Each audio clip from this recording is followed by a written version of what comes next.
it's IdkWhatsRc, and this is the very first guide I'm making about melee after the evolution of combat. So in this video I'll tell you how to kill fire giants for slayer tasks, but also to train the melee skills, so attack, defense, strength, and HP. Okay, so first of all, let's talk about the influence. So obviously your combat level will influence the amount of experience you will get, and to kill fire giants, I recommend to have about level 80 in attack. Also recommend to have level 70 in prayer to use the turmoil ability prayer, and finally I highly recommend to have completed the quest waterfall to be able to access the location where the fire giant are. For the best experience, obviously you will need to be max combat, have level 95 prayer to be able to use turmoil, but also soul split, that will be very useful, and finally level 96 herblore for the overloads. Okay, so now let's talk about the equipment if you're not doing a slayer task.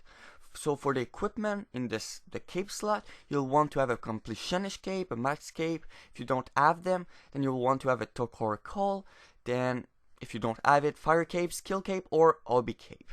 For the rest of your equipment, I recommend to have full melee void set, so from pest control. If you don't have this armor, then I recommend to use the full Darok armor from the Barrows. I know that this armor got nerfed, but it's still the second best armor to use at the fire giants. For the weapons, I recommend to have the chaotic longsword and the off-end chaotic longsword. For the ring, it's the warrior ring. The boots, it's not really important, but I recommend to have Bendos boots. And finally, for the amulet, it's the Saradomin Whisper, which is the best melee amulet. If you are in a Slayer task, then I recommend to have a Slayer helm and a full Bendos armor. So the body, the legs, the boots, and the gloves. So those are the only difference in the equipment for normal and Slayer training. I really recommend to have something good in the armor slot when doing Slayer, especially if you're cannoning. Okay, so for the equipment, when you're training normally, you will want to bring overloads, prayer renewal, they are very cheap now, prayer potions, iron titan with scrolls. You could also bring steel titan, but you will get range experience. Then after that, it's very important to bring the glariol amulet with the rope, otherwise you won't be able to access the dungeon. Then after that, game necklace and bone crusher if you want extra prayer experience, and this is a reward from dungeon ring. If you don't have the soul split ability from the prayer tablet, then you will want to bring a little bit of food. If you are doing it for Slayer, then this is the little change. You will want to bring Steel Titan instead of Iron Titan.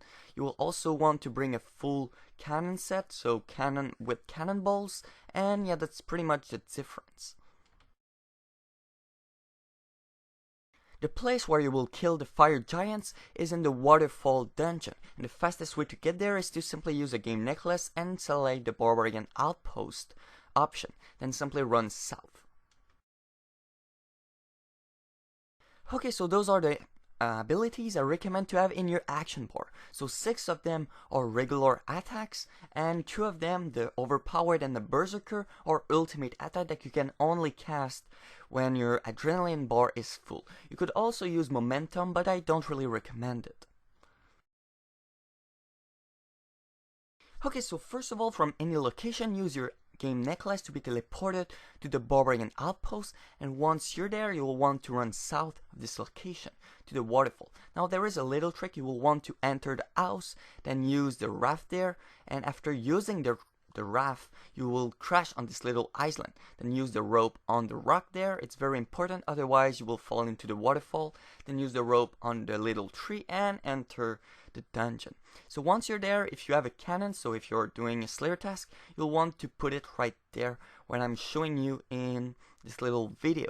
So a thing to know when actually cannoning, it's very important to have the Bendos armor. If you don't have it, you will get owned by the fire giants. So right now in this clip I'm only using void, so this is why I'm taking so much damage, but if you have the Bendos armor, you will easily survive all those hits.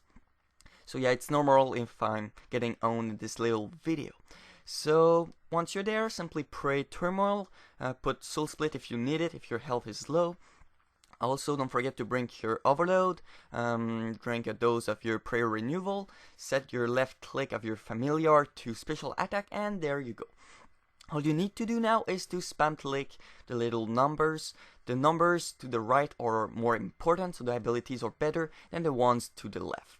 Fire Giants also drop a lot of good charms, mostly gold charm, but also blue, crimson, and green charm, like I will show later in the video when I will talk about the summoning experience per hour. Okay, so those are the amount of experience you can expect in each kill when training at the Fire Giant. So the absolute max experience, if you're really efficient, is about 250k in melee stats, so for example attack. And this means that you will get 85k in hit points, none in Slayer because you're not doing a Slayer test, and about 65k in summoning. If you're doing a Slayer test, you can expect to get a little bit better experience and get up to 70k Slayer experience per hour. If you're using a cannon, then obviously your melee experience will go down and your Slayer experience per hour will go a little bit up. I could expect about 80 to 90k experience per hour in Slayer at the maximum speed.